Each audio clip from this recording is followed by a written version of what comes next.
I mean, when you see the Pentagon's talking about it, when, intelligent officials, you ever wonder whether or not it's disinformation? Yeah. You want to Go ahead. So yeah, I'll take that first. I've heard you kind of talk about that a bunch, Yeah. and I think it's a very healthy suspicion to have. My perspective is a little different in that people are always coming at me with fake information, like every day, all the time. But the people in government that we have been able to kind of interface with, I wish there was an adult in the room. I wish that this was orchestrated through the media. It would give me some sort of hope that someone has some sort of control on this, and that has not been my experience. Okay, what is your experience? Like, what's your impression of how it's all happening? It's a big question. I don't know where to start on that, but here's what I know. I know that there are people in government that want some level of disclosure on whatever this is without defining it. Just there should be oversight. So I know that to be true. There are good people that think that people are running amok and there must be oversight, not just financially, but if these types of technologies actually exist. Right. Who's in control of them and why? And Yeah. who has access to them and why? I mean, we have a history of disinformation and misinformation put out to the public and to Congress by the intelligence community, by the Pentagon. They lie all the time. It's part of the turf. It's part of the job. But for them to then go into closed door briefings with members of Congress, with the oversight committees who handle their budgets, for them to lie about that, that's another matter. And I don't think they would because they could get busted for it. A lot of stuff is coming out now, and I know we get asked all the time, who's behind this push? It looks like it's one big movement as opposed to a bunch of different things that all happened in approximately the same time. It's kind of been organic. Different people have come forward, and it encourages other people to come forward as opposed to somebody doing a master manipulation of the whole thing. What resistance is there to this information getting out?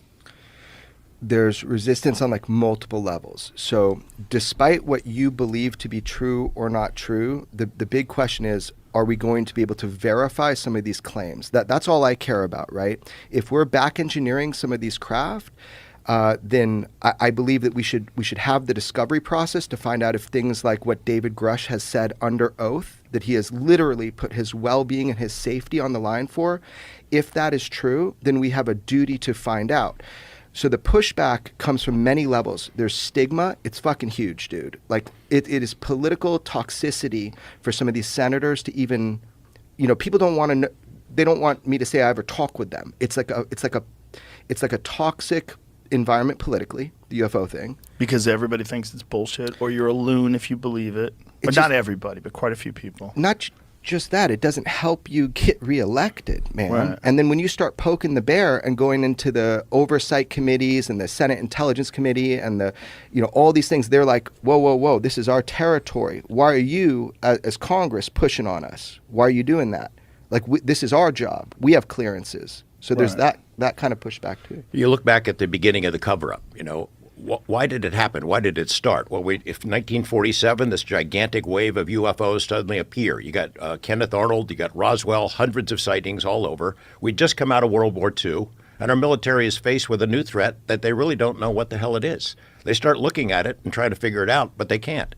So they sort of painted themselves into a corner of secrecy. Nobody wants to admit, if you're a president or chairman of the Joint Chiefs, there's something flying in our atmosphere, and we can't control it. We can't even catch it. We can't detect it on radar. There's not much we can do. They don't want to admit that.